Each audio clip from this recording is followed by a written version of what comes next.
bietjie agter. Op die tyd nie, nog 5 minute. Dan is my audisie vinnig. Ek sien julle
Goeiemôre broers en susters, baie welkom by ons erediens. In die besonder as jy kursus, kom drink asseblief na die tyd saam met ons 'n koppie tee of koffie. Is baie welkom. Ons gaan die daar ook beter leer ken. Baie welkom ook aan u wat tans op Zoom volg of wat later die erediens dan ook op YouTube kyk. Ons wil ook toebid dat die Here hierdie erediens in u lewe sal gebruik. Die kollektes is vir die diens van barmhartigheid onder die erediens en dan by die deure is dit vir die teologiese studentekas en dan die bussies by die deure is vir ons sending gemeente. Ek dink jy weet ons sendeling is nou afgestudeer. Hy gaan nou vir sy eksaminering by die synode waarskynlik in Mei maand en dit sal hier op Heilbron wees en dan beplan ons om hom te beroep. So ons wil vra asseblief dat u dit nie van die sending vergeet nie Die katekisasie is na afloop van die erediens en dan die kerkraadsvergadering is maandag aand om 6:00 by die pastorie. Die Bybelstudie is hierdie week woensdag aand om 6:00 is dit die 1 Korintiërs hoofstuk 14 Bybelstudie. Woensdag aand om 7:00 is dit die verhoudingsbybelstudie en dan donderdag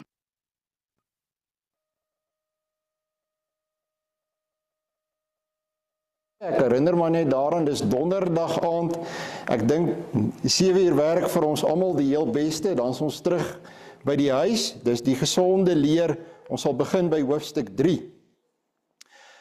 Ons wil vra broer en suster dat u asseblief help kyk, u sien ons is besig met werk hier by die kerkgebou, laat die kinders asseblief nie toe om na by die klok te gaan nie, daai bakstene is stabiel, maar ons wil nie iemand daar na by die klok hê, bly maar weg daar by die klok, daai bakstene kan dalk val, ons wil nie 'n risiko loop nie, asseblief.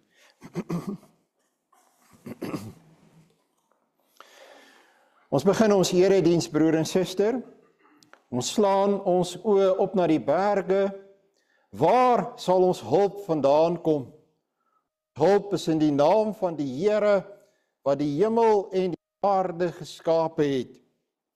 Genade en vrede vir julle van hom wat is en wat was en wat kom, en van die 7 geeste wat voor sy troon is, en van Jesus Christus, die getroue getuie, die eersgeborene uit die dode, die owerste oor die konings van die aarde. Amen. Kom ons sing saam Psalm 78, vers 2, 3 en 4, Psalm 78.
Geloof aan die hand van die geloofsbelijdenis van Nicea. Ons glo in een God, die almagtige Vader, die skepper van die hemel en aarde, van alle sigbare en onsigbare dinge, en in een Here Jesus Christus, die eniggebore Seun van God, voor al die eeue uit die Vader gebore. Hy is God uit God, lig uit lig, ware God uit ware God, gebore en nie gemaak nie, een in wese met die Vader, deur wie alles tot stand gekom het. Hy het ter wille van ons mense en ons saligheid uit die hemel neergedaal, en het deur die Heilige Gees uit die maagd Maria vlees geword. Hy het mens geword. Onder Pontius Pilatus is hy gekruisig. Hy het gelei en is begrawe. Op die 3de dag het hy volgens die skrifte opgestaan en hy het na die hemel opgevaar. Hy sit aan die regterhand van die Vader en hy sal met heerlikheid terugkom om die lewendes en die dooies te oordeel. Aan sy koningskap sal daar geen einde wees nie. Ons glo in die Heilige Gees, wat Here is en lewend maak. Hy gaan van die Vader en die Seun uit, en hy word saam met die Vader en die Seun aanbid en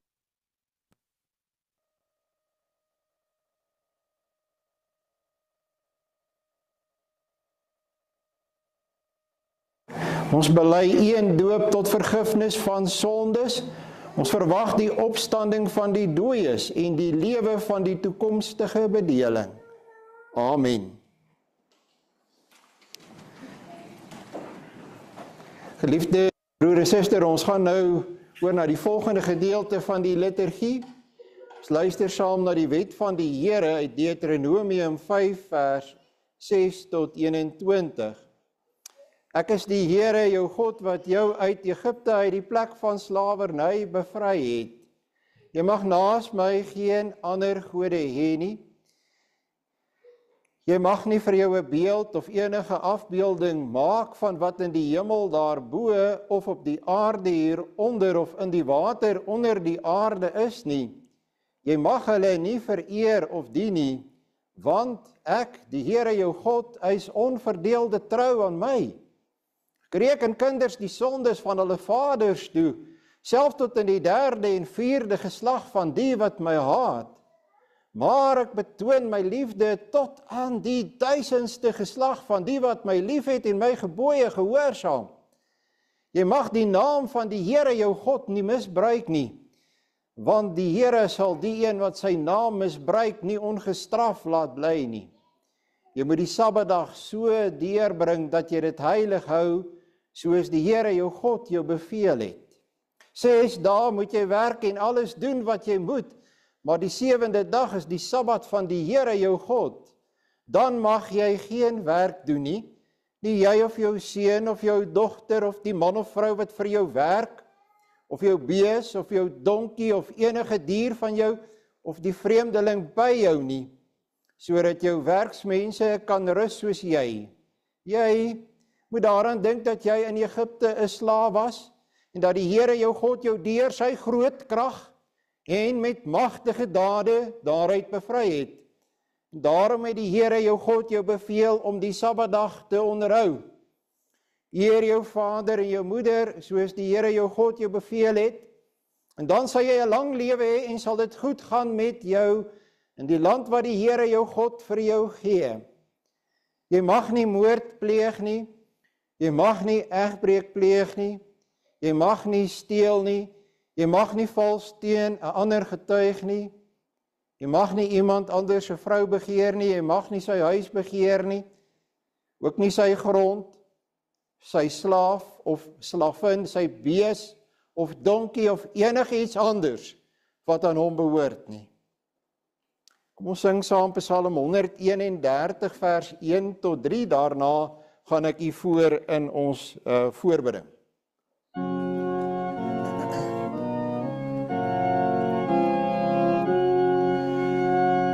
My hart is nie hoogmoedig, Heer, my oog nie trots nie, ek verkeer, ek wandel nie in wat te groot, te diep is vir egens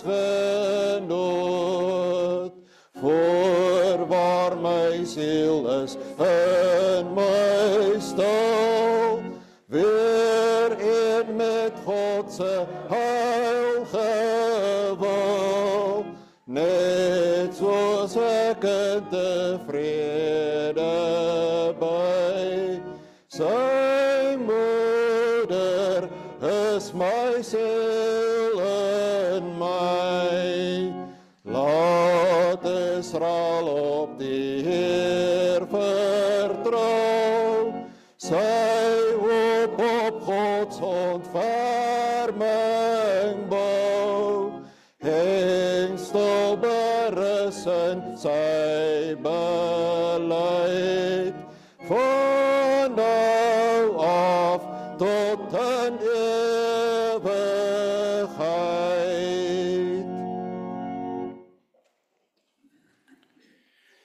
Ons Vader wat in die hemel is, ons raak nou stil voor U in U teenwoordigheid. Die opwinding van toe ons mekaar na 'n week gesien het, op die eerste dag van 'n nuwe week, het nou in ons eers gekalmeer. Ons is nou besig met U. Ons weet ons is in U teenwoordigheid, en dit is groot. Dit oorweldig ons in hierdie oomblikke. Ons is bewus daarvan dat ons met U praat en wat dit beteken om met U praat. Here, dit beteken ons moet mooi dink oor wat ons sê. Ons moet saam praat. Ons moet saam bid. Ons het 'n brandende begeerte dat ons na U woord kan luister vanoggend. Dat U woord vir ons verstaanbaar sal wees. Maar bo alles dat ons met die regte oop hartsgesindheid sal luister.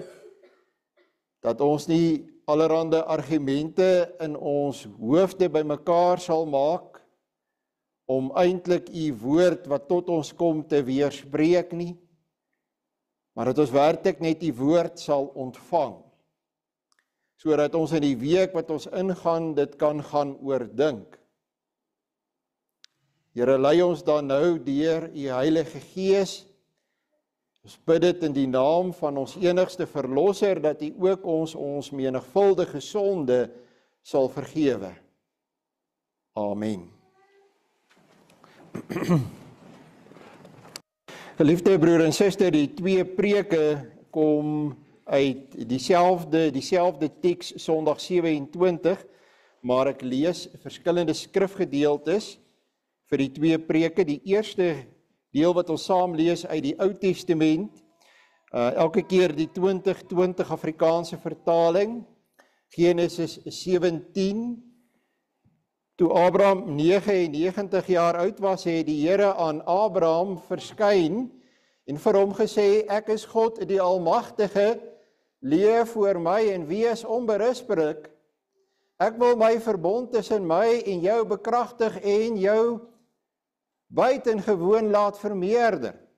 Abraham het neergeval met sy gesig teen die grond en God het met hom gepraat. Wat my betref, kyk, my verbond met jou is, jy sal die vader van 'n menigte nasies word, jy sal nie meer Abraham genoem word nie, jou naam sal Abraham wees, want vader van 'n menigte nasies maak ek jou. Ek sal jou besonder vrugbaar maak en jou tot nasies maak, koning sal uit jou voortkom, ek sal my verbond tussen my en jou nageslag na jou handhaaf, deur hulle geslagte heen as 'n ewige verbond, om vir jou 'n God te wees, en vir jou nageslag na jou. Ek gee aan jou en jou nageslag na jou die land van jou vreemdelingskap, die hele land Kanaan as eiendom vir altyd, en ek sal vir hulle 'n God wees.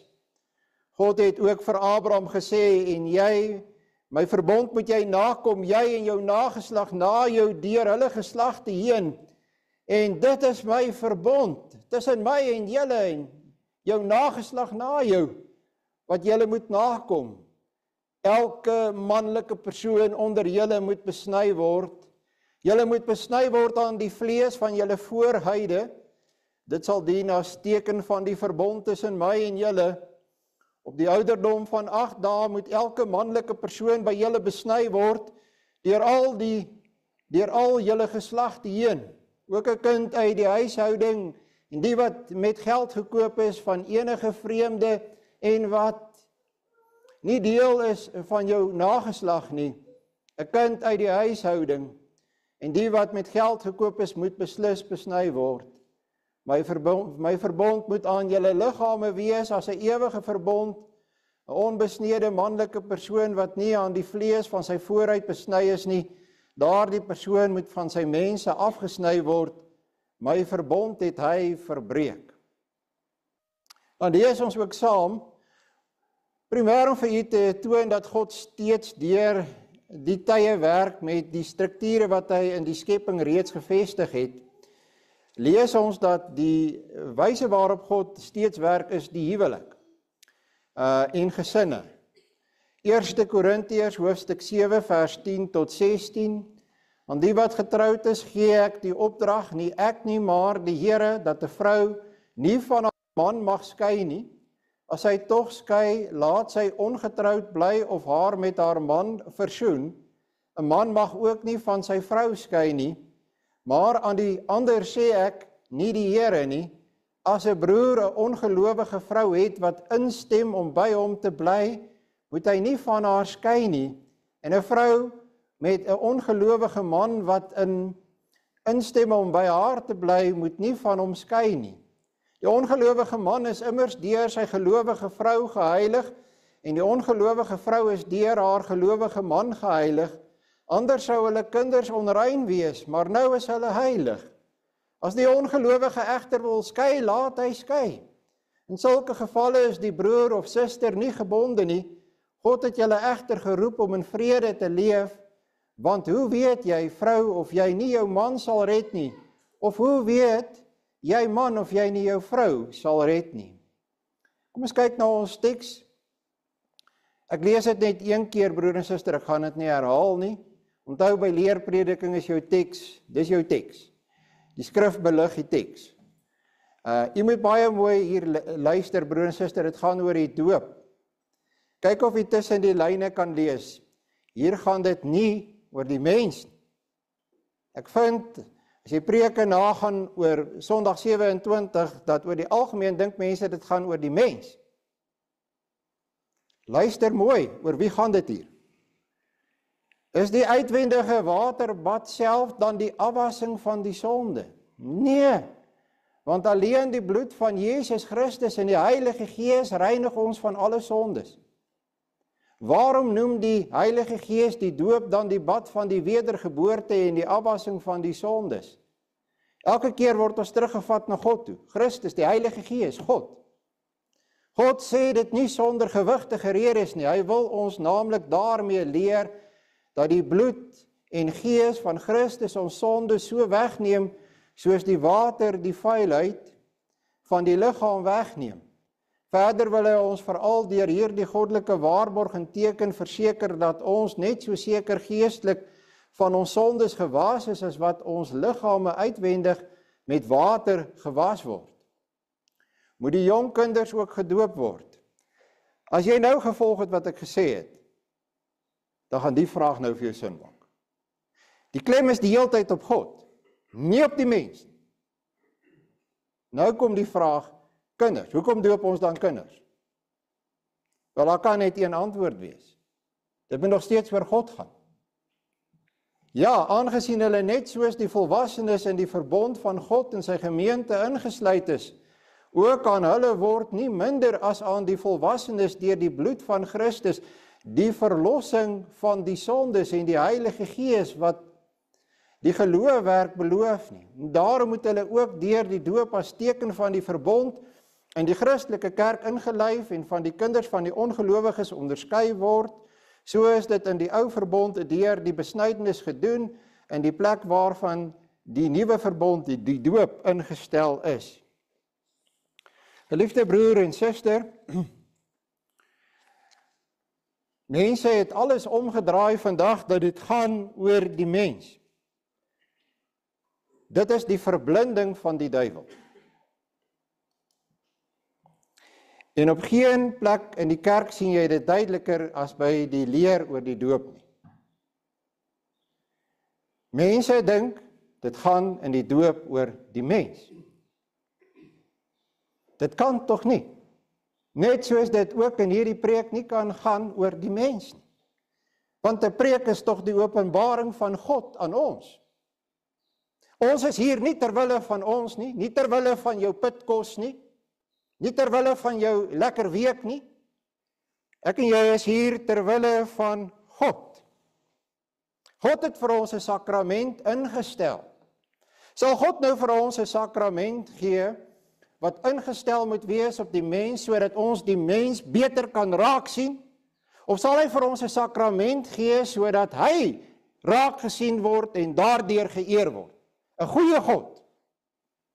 Ek dink die antwoord is redelik voor die hand liggend. Dit gaan dus, broer en suster, nie daaroor in die doop, dat dit die mens is wat in beheer moet wees, die mens wat moet besluit nie, die mens wat sy hart moet oopmaak nie, die mens moet dood eenvoudig aanneem wat God vir hom gee. En dit is wat Sondag 27 vir ons sê. God is die handelende in Sondag 27.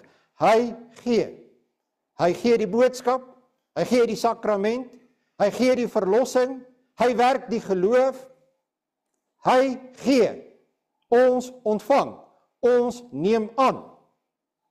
Die klem is nie op die mens nie, en ek noem dit 'n duiwelse verblinding. Dis deel van die liberalisme en die individualisme van die tyd waarin ons lewe. Jy moet jou hart baie deeglik gaan ondersoek, broer en suster. Ek het dit hierdie afgelope week ook gedoen. Ek het teenoor my hemelse Vader my eie selfsugtigheid en eie geregtigheid bely. Ek het gevra dat hy my ook moet lei op 'n pad van berou en van bekering. Ek was geskok daaroor, dat hierdie dinge steeds by my leef, en steeds by my is. Ek hoop jy berei jouself altyd voor vir die erediens, nie net vir die nagmaal nie. Hoe kan dit wees dat soveel mense, soveel geleerde mense Sondag 27 lees, en dan preek hulle uiteindelik preke wat so in die kraal is van die liberalisme en die individualisme. Met ander woorde, dit gaan oor die individu en sy besluit, oor die mens. Hoe kan dit wees as hulle die teorie ken, dat dit moet altyd in die kerk gaan oor God, dat ons weer vastslaan by die mens? Ek probeer regtig daarvan wegkom, want ek vind by myself in my eie hart 'n geneigtheid om besig te wees net met myself. Die fokus van hierdie preek, broer en suster, is dus nie die mens. Ek dink ook nie dit is wat ons belydenisskrif bedoel om te sê nie, want gereformeerde belydenisskrifte wys altyd soos die Bybel op God. Kom ek vra vir u, wie is die belangrikste in die Bybel? Ek kan hier die kleinste kindjie roep, wat kan praat, en hy sal van my kan sê, dominee, dit is God. Korrek. Dit gaan oor God. Nou, hoe kan ons een stukkie van die leer van die Bybel vat, en dan laat ons dit ewe skielik oor die mens gaan? Dit moet nog steeds oor God gaan. Hoekom is ek en jy hier? En ek sê dit vir u baie, baie, baie. Jy is hier vir een rede, en net vir een rede, nie vir jouself. Jy is hier vir God. Dis hoekom jy vandag gekom het, dis hoekom jy op hierdie aarde is, dis hoekom jy leef. Soli Deo Gloria. Geneefse katekismus, eerste vraag en antwoord, Johannes Calvijn. Dis sy antwoord. Die Heer van God. Ook as dit kom by die doop. Dit kan net nie wees, dat ons Sondag 27 op so 'n manier lees, dat ons weer terug is by die mens nie. Die wonderlike mens met sy besluit, hef in die hand. Ons doop kinders sodat God geëer kan word.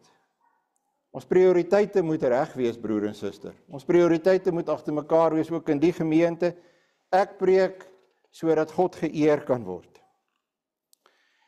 Bid vir die regte hartsgesindheid om na hierdie preek te luister, ek vra u asseblief. Ek probeer nie 'n teologiese standpunt verdedig nie. Ek sê vir u, die konteks van die Bybel is God. God is die konteks van die Bybel, hy is die fokus van die Bybel, hy is die begin, hy is die alfa en die omega en die einde van die Bybel. Hoe kan ons 'n leer ontwikkel oor die doop, wat gaan oor die mens? Hoe? Dan is iets verkeerd. Jy moet dit tog verstaan. Anders lees jy jou Bybel op 'n manier wat ek dit regtig nie kan doen nie. Vra vir die Heilige Gees dat jy nie nou weerstand opbou nie. Dat jy dink ek verdedig 'n bepaalde standpunt nie. As jy tot nou toe met my saamgestem het oor wie dit gaan in die Bybel, luister verder. Ek en jy is daar eens. Dit gaan oor God, dit gaan oor sy eer. Die duiwel het die wêreld blind gemaak met 'n mensgerigte benadering. En daardie mensgerigte benadering is lewendig in die kerke. Mense dink regtig, dit gaan in die kerk oor hulle. Hulle wil by die dominee weet, wanneer kom hy, want hulle wil gediens word. Hulle wil weet, hoe gaan hulle gelukkig gehou word? Wat kry hulle vir hulle geldjie? Hulle wil weet.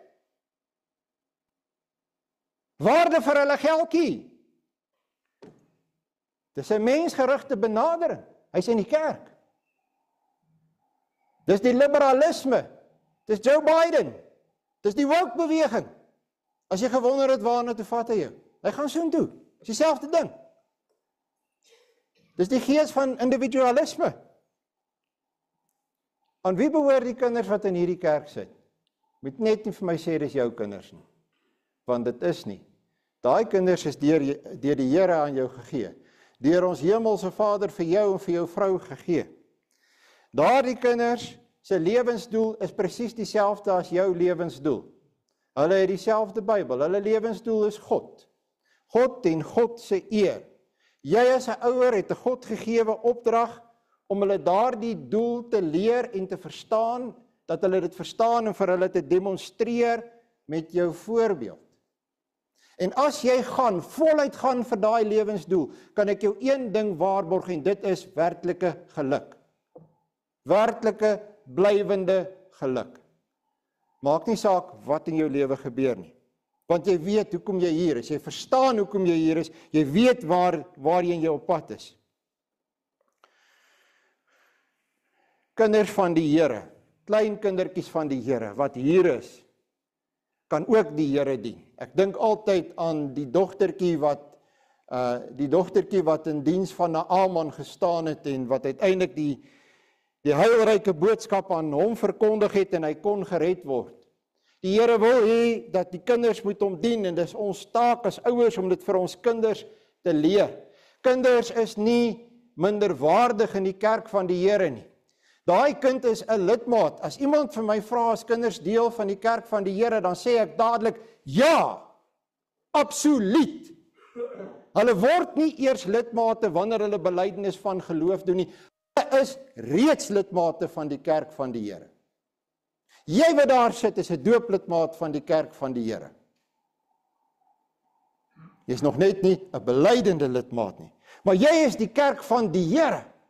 En daar by die skool waar jy beweeg en waar jy leef, daar tussen jou maats wys jy vir hulle, jy dien die Here. Jy's deel van sy kerk. En al sou dit gebeur, dat jy jou lewe verloor as 'n kind, mag die Here ons daarvan bewaar. Is jy net soos ek gered deur die bloed van Jesus Christus? Nie op 'n ander manier nie. Op 'n selfde manier. Ek ken kindertjies wat glo soos wat ek nie kan glo nie. Wat ek die geloof nie by volwassenes eers kry nie. Dink 'n bietjie hoe jy jou ouerskap benader. Kyk 'n bietjie of die duiwel nie ook die sluier oor jou oë getrek het nie. Goeie ouerskap vandag is die sielkundige benadering. Goeie ouerskap vandag is jy skep vir jou kind 'n ruimte waar binne hy of sy die besluite kan neem. Jy perk hulle nie in nie, jy druk en jy forceer hulle nie en jy doop hulle nie. Want as jy hulle doop, het jy vir hulle besluit. Jy doop hulle nie. Want jy het vir hulle besluit. En jy mag nie vir hulle besluit nie, want hulle het regte. Hulle het menseregte. En die mees basiese mensereg is, jy mag vir jouself besluit. Dit is mos jou mees basiese mensereg. Jy het die vryheid van jou respons. Ek kan vir jou 'n lang lys van filosowe aanhaal, as jy wil, van waar dit vandaan kom. Ek het hulle almal al gelees. En dit bring jou uiteindelik, daai jong mense wat vir hulle self die reg het om te besluit, bring jou uiteindelik by Greta en by Woke en by die jong mense vandag wat opstaan in hulle vuiste bal en sê hoe hulle die wêreld wil hê en die wêreld gaan verander. Uit by die deur is die gesin. Uit by die deur is ouers wat vir hulle kinders sê, kom ons gaan kerk toe, want jy dwing daai kind nie. Daai kind moet self besluit of wil hy kom of wil hy nie kom nie. En as hy nie wil kom nie, los hom, want as jy hom nou gaan dwing, dan gaan hy eendag opstandig wees en rebels raak, en hy gaan sy rug draai op die Here. Dan is jy 'n goeie ouer as jy los. As jy laat gaan, as jy vir hulle vryheid gee, as jy die grense oopmaak. So dink die moderne mens, broer en suster, want daardie klein mensie is 'n individu. Elkeen van hulle is so uniek en so baie spesiaal, mamma. En almal dink hulle kinders is fantasties. Hulle is klein sondaars. Ons weet dit. Ons het hulle lief. Maar ons weet hulle is sondaars. Hulle is mense wat gered moet word deur die bloed van Jesus Christus. Soos wat ek en jy gered moes word deur die bloed van Jesus Christus. En daarom, broer en suster, ek het 'n verantwoordelikheid. Jy sien, dis nog 'n ding wat die wêreld niks van wil weet nie. Dis verantwoordelikheid. 'n Man mag nie meer 'n man wees nie.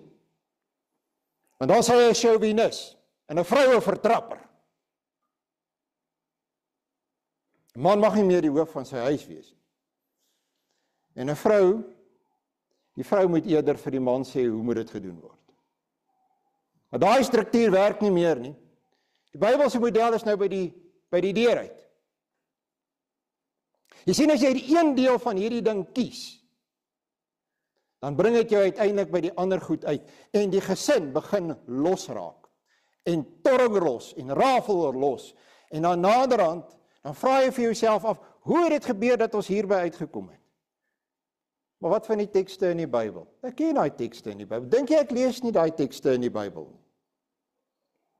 Wat mense aanhaal om eintlik die liberalisme te bewys nie. Ek ken daai tekste. Maar ek sê altyd vir u, daar's een teks in die Bybel en dit is die konteks.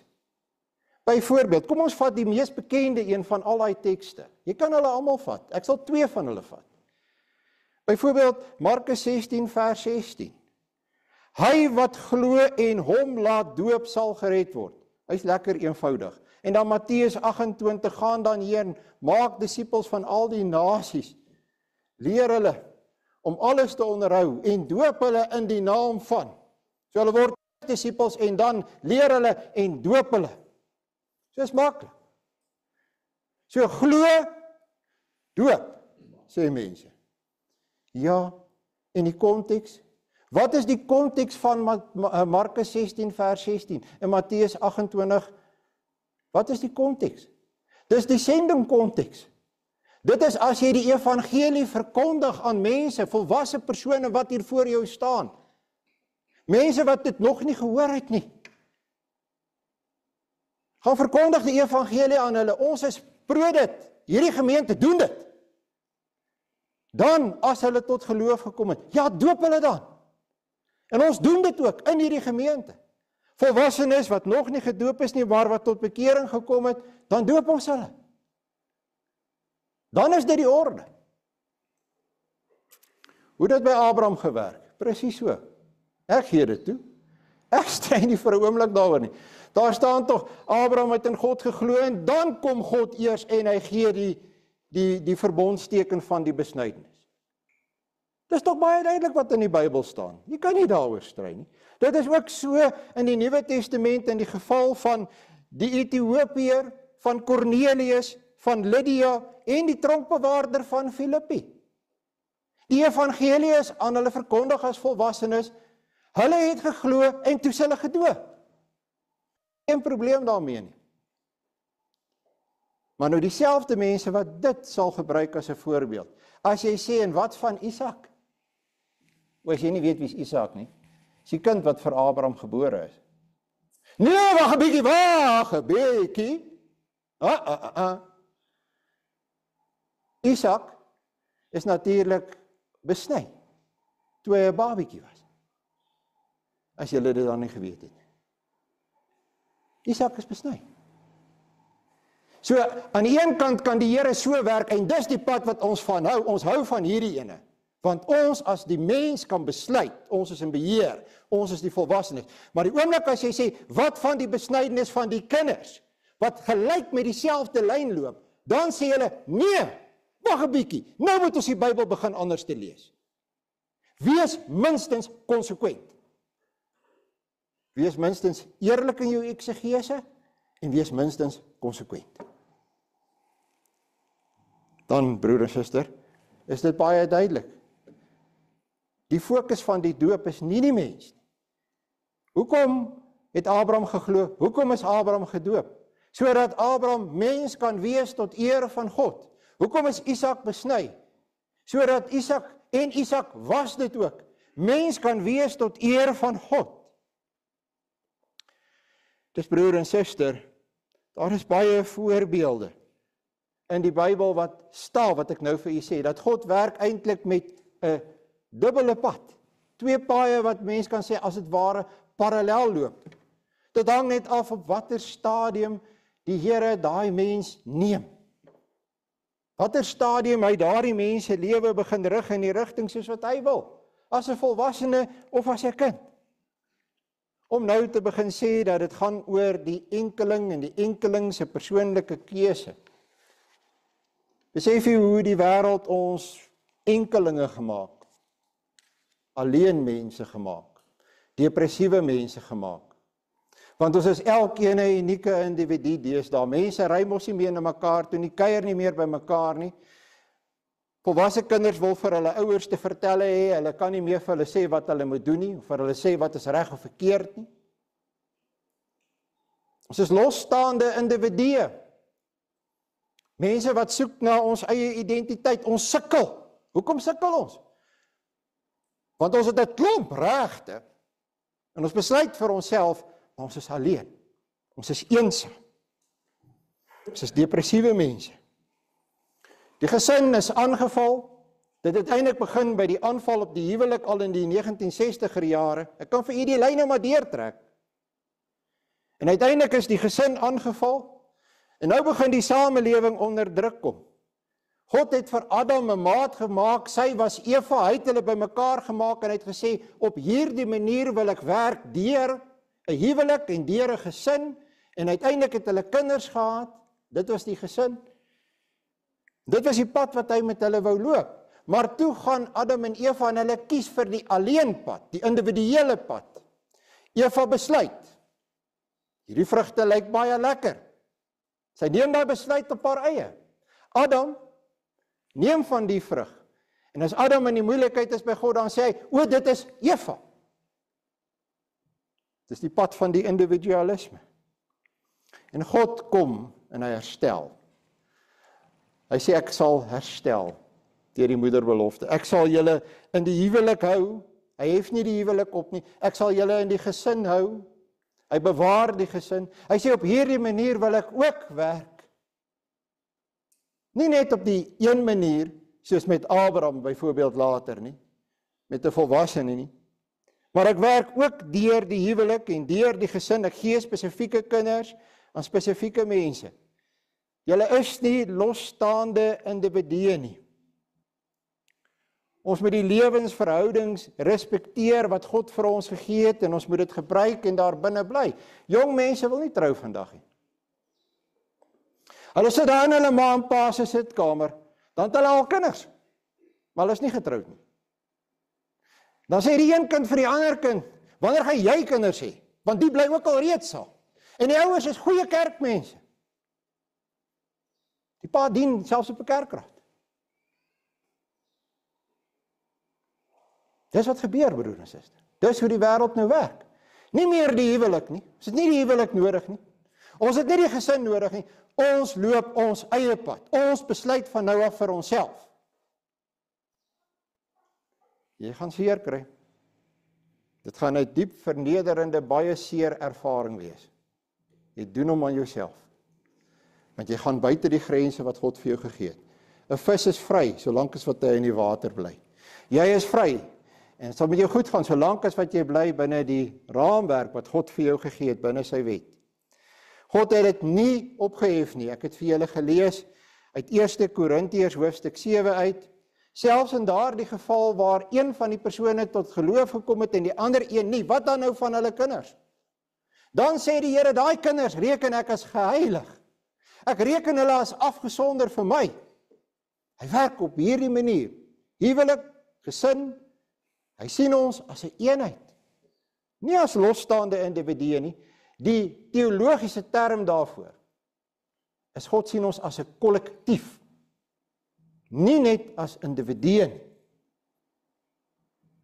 Wanneer daar gepropageer word dat die kinderdoop sogenaamd so verkeerd is, omdat mense nie hulle vryheid en hulle keuse kan uitoefen nie, van waar af kom dit dan, broer en suster? Hoekom word net een deel van die pad erken, maar die ander pad, wat ook in die Bybel is, dit is anathema. Dis anathema. Dis verkeerd. Jou eksegese is nie konsekwent nie. Jy kan nie selektief met die woord van die Here werk nie. Dis die hele woord van God. Die ander vers wat graag aangehaal word is natuurlik Petrus se woorde in Handelinge, hoofstuk 2, waar hy ook weer sê, hy verkondig die evangelie en dan is dit weer, glo en laat julle doop. Mense ken, en dis een van die eerste tekste wat aangehaal word, en dan sê ek, en lees net asseblief vir my verder, lees net die volgende sinnetjie, asseblief. En wat is die volgende sinnetjie? Die volgende sinnetjie, Petrus sien hierdie groot mense, dan sê hy, glo, doop, en dan sê hy, wag 'n bietjie, hier staan kinders ook, wag 'n bietjie, dan sê hy, want die belofte kom julle toe, en julle kinders, en almal wat daar ver is, en die wat die Here na hom toe sal roep. Die belofte van die verbond. Daai kind is deel van die kerk. Julle bring hulle kerk toe. Dis reg so. Hulle moet kom, want hulle hoort hier. Hulle is die kerk van die Here. Hulle is gered deur Christus, soos wat ek en jy deur Christus gered is. Want dink daar, as daai kindjie iets hoorkom, wat gaan jy vir jouself sê?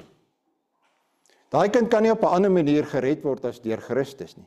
Dis hoekom jy van kleins af daai kind leer. Dis hoekom daar katekisasie is, dat ons jou kan help. Broer en suster, die doop is iets wonderlik, maar ons moet dit nie iets menslik maak nie. Dit moet nog steeds oor God gaan. Amen. Kom ons sing saam. Psalm 71, vers 4, 5 en 10.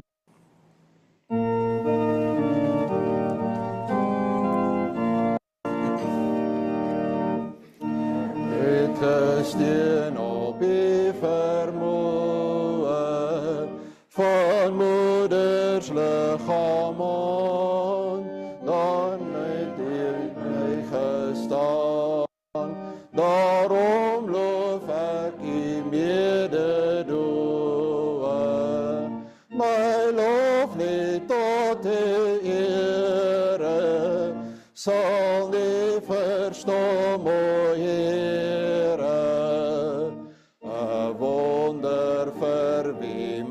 Aanskou het, was ek want inderdaad as U my toe verlaat. Oor wie ek roem op wie ek vertrou het. My loflied tot U ere, sal nie verstom, o Here. Nou kom ek aan met forse skrede, my lof is sonder maat, vir U verlossingsdaad. Ek meld van jeugdheid en verlede, o U my onervare, gelei het al my jare. Ek lees vir U klaagliedere. Daar staan nêrens in klaagliedere dat Jeremia die skrywer is. Dis 'n historiese tradisie dat dit is. Jeremia, ek sou graag alles vir u wil lees, ek dink die tyd sal dit nie toelaat nie. Dit is 'n akrostiese lied, daarom staan daar Alef, Bet, Gimel, Dalet, met ander woorde, daardie verse begin elke keer met alles A, alles B, alles C, alles D. Dit was 'n manier om die lied te kan onthou. Nou, ek lees vir u enkele gedeeltes. Dus na die ballingskap, dit was tragies wat die toestand was van hierdie volk, van hierdie mense. Hy sê byvoorbeeld, dink daaraan hoe dat Salomo se tempel deur Nebukadneser geplunder is. Ag, hoe die goud sy glans verloor, die suiwer goud verdof, die heilige edelstene lê rondgestrooi op al die straathoeke. Dit op beet, die kosbare kinders van Sion, hulle gewig in fyn goud werd. Ag, nou word hulle gereken as kleipotte, maaksels van 'n pottebakker se handel. Hulle is letterlik aan hulle voetjies gevat en teen die mure van Jerusalem doodgeslaan. Dis die beeld van die kleipot. Selfs jakkalse laat drink, hulle soog hulle kleintjies, die dogter van my volk het wreed geword soos volstruise in die woestyn. Van dors kleef die tong van die suigeling aan sy verhemelte vas. Kinders bedel brood, maar niemand breek dit vir hulle nie. Hulle wat lekkernye geëet het, vergaan in die strate. Hulle wat met skarlaken groot geword het, omhels nou ashope. En so gaan dit aan, broer en suster, en dan vers 10 wil ek mee begin in die tweede preek. Die hande van liefdevolle vroue het hulle kinders gekook. Hulle het voedsel geword toe die dogter van Sion ineen gestort het. Daar sit 'n groepie volwasse mense om 'n pot. Mamma het vir Boetie in die pot. Boetie is in die pot, sodat mamma en pappa en wie ook al nog kan leef en aangaan met die lewe. Hoe gebeur dit? Hoe vra jy vir jouself, as jy daar om die pot sit wat jy jou eie kind ingesit het? Wat sê jy vir jouself? As jy 'n kannibaal moet word, wat jou eie kind eet. Hoe dit gebeur het, broer en suster, die Bybel is duidelik daaroor, u kan dit gaan lees, as hierdie mense het ryk geword, hulle het vet geword, lekker gelewe, elkeen het gedoen wat hy wil. Toe die vyande verskyn, toe sê hulle vir hulle self, hulle sal nie hier inkom nie, want God sal hier die stad beskerm. Maar hulle het God eintlik lankal nie meer met 'n opregte hart gedien nie. Hulle het gedink die godsdiens, kyk mooi wat doen hulle. Hulle maak eintlik van God hulle knegg, wat hulle moet beskerm. Met alle respek gesê, amper iets soos fidelity guards. Maar hulle dien hom nie. Hulle kan hulle eie besluite neem. Hulle kan hulle lewe leef soos wat hulle hom wil leef. Dit bring jou by jou kind in die kookpot. As God 'n streep dan finaal getrek het, dat hy sê, ek het genoeg gehad. Ek het genoeg gehad van julle wat dink julle kan maak soos julle wil, julle eie pad loop, julle kan julle huise en julle huwelike maak net soos wat julle wil. Ek kom by 'n punt dat jy gaan jou kind in die pot sit. Jy gaan jou eie kind opoffer. En dit gebeur vandag. Gister het ek gesien hoe dat 'n kind probeer wegloop het. Lank daar gestaan het in 'n park, toe uiteindelik maar weer teruggeloop het huis toe. Die ouers is maar besig met hulle eie goed. Waarskynlik nie eens agtergekom dat daardie kind al die helfte van die nag daar geslaap het nie. En toe weer terug, en ek praat van 'n, as julle gewonder het, ek praat van 'n blanke kind. Ek praat van 'n blanke kind. Hier's kinders van daai kind se ouderdom in hierdie kerkgebou. Hierdie samelewing is soos die samelewing in die tyd van klaagliedere. Die kinders is in die pot. Jy kan maar in die strate van die groot stede gaan ry. Die kinders is in die pot. Hulle word verteer. Hoe gebeur dit? Hulle het dan soveel regte. Ja, ons het hulle soveel regte gegee, maar ons het hulle nie liefde gegee nie. Ons het hulle soveel regte gegee, maar ons het hulle nie leiding gegee nie. Hulle het nou soveel regte, hulle mag alles doen, en die ouers mag niks doen nie, want hierdie tyd is ook die tyd van die gehoorsame ouers. Dis die tyd van die liberalisme. Dis die tipe wêreld wat die demokratiese party wil hê. Ek glo my, ek kies nie noodwendig onverskrokke vir die ander kant nie. Maar my bedenkinge daar ook. Dis die wêreldse pad. Dis die woke beweging. Kinders met regte, maar hulle is binne in die pot.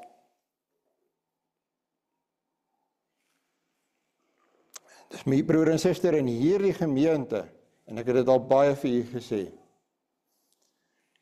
In die gemeente sal dit oor God gaan. In die gemeente sal dit gaan oor sy woord.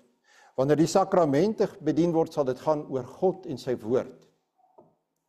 Ons moet dit nie oor die mens laat gaan, om ons laat draai, om ons selfsugtige behoeftes, begeertes, onsekerhede te bevredig nie, want as ons daai pad beginne vat, gaan ons kinders in die pot sit. Die doop, ons doop onder andere kinders, sodat mense nie die eer kan kry nie. Kyk, ek weet, hierdie preek is 'n stemroepende in die woestyn.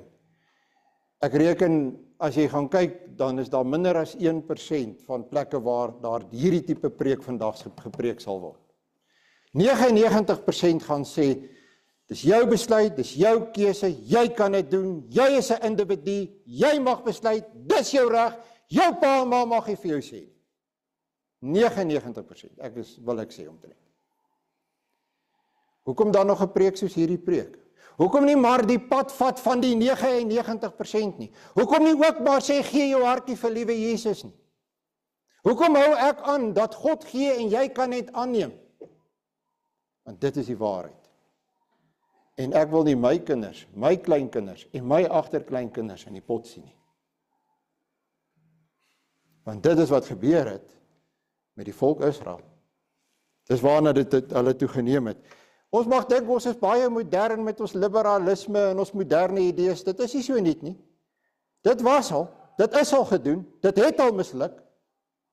Mense wat nie wil trou nie, wat nie die huwelik wil erken nie, wat nie gesinne wil vorm nie, wat nie kinders binne gesinne wil plaas en veilig daar groot maak nie, wat kinders nie wil leer van kleins af en vir hulle sê, ja, wag 'n bietjie, jy kan nie so maak nie, dit is verkeerd, jy moet so maak, nee, jy moet maar opstaan, jy moet maar kerk toe kom, staan maar op, hierdie siekte gaan nie werk nie, dis kerksiekte, kom maar, jy gaan katkesasie toe, is jou katkesasie gedoen, bring jou katkesasie vir my. Julle is in die minderheid, broer en suster, die wêreld werk nie meer so nie. Dus broer en suster, die doop is nie iets vir die geëmansipeerde mense, nie die kinderdoop nie. Nie soos wat dit in hierdie kerk bedien word nie. Die geëmansipeerde mens, broer en suster, is die mens wat sy regte ken en wat weet waarna toe hy, of waarna hy dink hy weet waarna toe is hy op pad. En ek wil vir u vra, jare gelede het jy nie hierdie mens gekry nie, jy het nie hierdie tipe preke gehoor van gee jou hartjie vir liewe Jesus nie. Was die wêreld toe slegter of beter? Ek het nie statistiek nie. Maar weet jy wat, ek was daar, en ek is nou hier, en dit lyk vir my, dit gaan slegter, dit gaan nie beter nie. Of is ek verkeerd?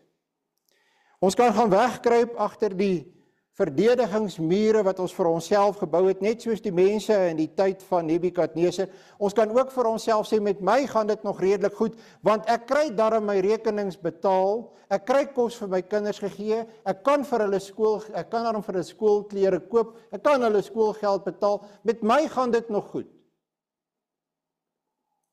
En baie mense redeneer so, maar jy moet jou oë oopmaak vir wat besig is om rondom ons te gebeur. Want daai mense het dit ook probeer doen, en op die ou einde sit hulle daar om daai pot, en Boetie is in die pot, of Sissie is in die pot. Moenie van God vergeet nie. Hou jy nog huisgodsdiens? Dis nie vir almal ewe maklik nie. Huisgodsdiens is die fundament van die gesin. Dit is waar julle God saam dien, en julle kom eintlik kerk toe om dit net hier voort te sit. En dit is die hoof van die huis se verantwoordelikheid. En dit is nie dat jy jou kinders dwing nie. Dit is nie dat jy hulle regte skend as jy hulle as 'n Christen groot maak nie. Want dis mos nog 'n ding. Jy moet dit eintlik vir hulle ooplos om te kan besluit wat hulle wil wees. Dit is mos wat die program is wat by die skool gevolg word, in 'n openbare skool. Hoekom dink julle word hulle geleer van al die opsies? Dis opsies vir hulle om later te besluit. Dis die pad van die individualisme en die liberalisme.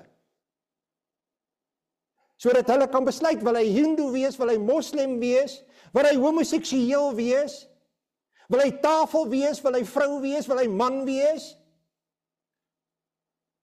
Of wat het julle gedink doen die skool? Wat het julle gedink doen die marxiste wat oor ons regeer? Dink julle hulle doen dit in terme van Bybelse beginsels?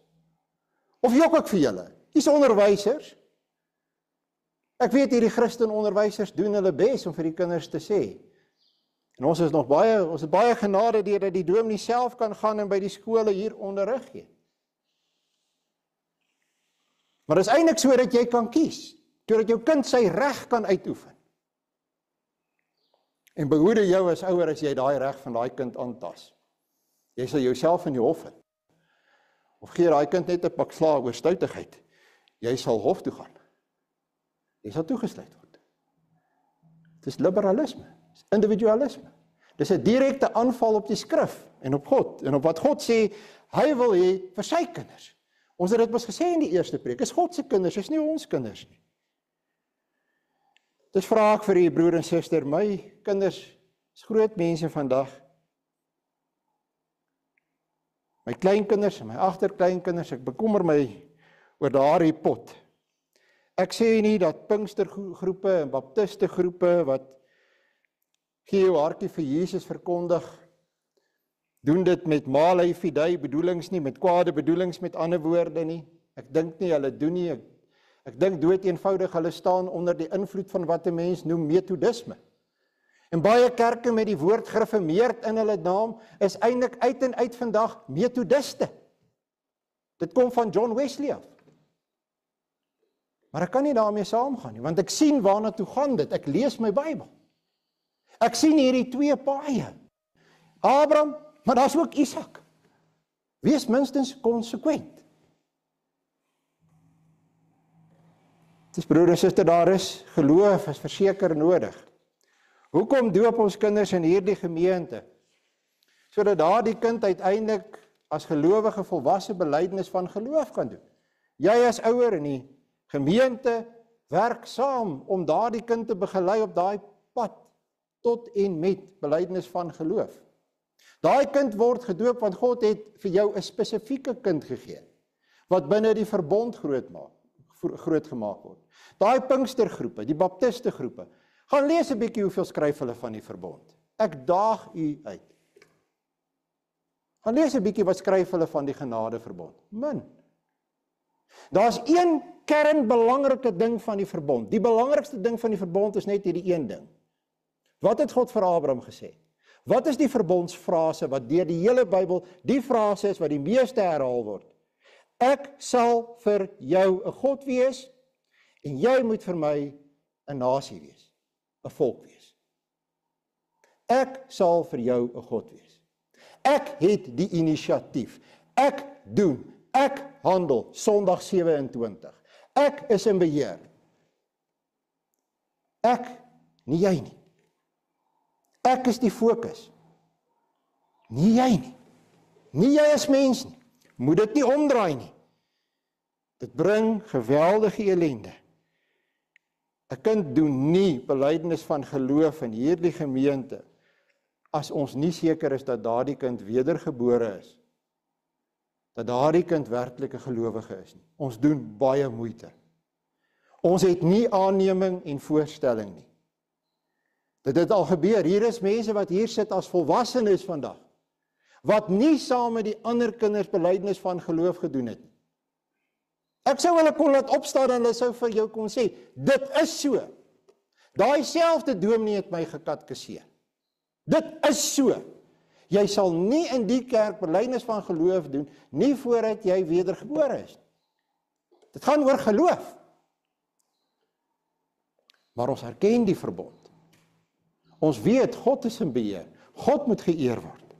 Daarom doop ons ook kinders sodat die mens maar weer sy plek ook kan besef. Dit is nie maklik nie. Dis nie die mees populêre standpunt op hierdie stadium nie, maar dit is die waarheid. Hou dis vas aan jou doop, dit het geweldige groot waarde en betekenis. Vir my broer en suster is die waarde van my doop dat wanneer ek in my lewe by 'n punt kom, dat dit voel vir my lewe haak vas, dan dink ek, wel, dis nie net ek nie. My anker, ek is nie my anker nie. As ek nou nie meer weet waarna toe nie, die Here sal weet. My anker is agter die voorhangsel vas, Hebreërs 6, en dit is Christus. Ek reken nie op myself nie, ek het God. As jy die verbond vashou dat God is die een wat in beheer is en wat handel, dan het jy iets kosbaar, iets baie waardevol. En in daardie tye dan sê ek vir myself, onthou net Tommy van Vuren. Jy is gedoop in die naam van die Vader, die Seun en die Heilige Gees. Hy is nie net alle mense se God nie. Hy is jou God. Amen. Kom ons dank saam. Ons Vader wat in die hemel is, baie dankie dat ons na u woord kan luister. Baie dankie dat u vir ons wys wat ons doel moet wees. Dankie dat ons kan leef as 'n gemeente wat 'n doel het, wat ons plek verstaan in die wêreld. Ons is in die hart gegryp deur al die ellende wat ons sien in ons samelewing. Ons koop nie in op die leuns wat die wêreld vir ons opdis nie. Ons wil nie 'n klomp losstaande mense wees nie. Ons wil mekaar vashou. Ons wil nie alleen wees nie. Ons wil ook aan u woord gehoorsaam wees. Ons wil nie toegee aan die tydsgees nie. En daarom wil ons vra dat u ons sal laat besef hoe klein ons is, hoe nietig ons is, hoe groot en almagtig u is. En ons wil vir u dankie sê vir die sakrament van die doop. En dat u dit alles weer vir ons ook sê deur hierdie sakrament. U is die een wat ons red deur u seun Jesus Christus. En hy het nie net daar vir ons 'n bydrae gemaak tot ons redding nie. Dit is waar ons gered is. Punt, klaar. Ons bid dat u ware geloof sal werk in die harte van ons kinders. Dat in daardie harte wat ook dood is as gevolg van die sonde, net soos ons eie harte, nuwe lewe sal kom, gewerk deur die Heilige Gees. En dat hulle ook gered kan word deur die geloof alleen. In die naam van die Seun, ons Here Jesus, bid ons gebed. Amen. Geliefde broer en suster, daar is geleentheid vir die diens van barmhartigheid kollekte.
Ons sing saam vir Psalm 115 vers 7 en vers 8.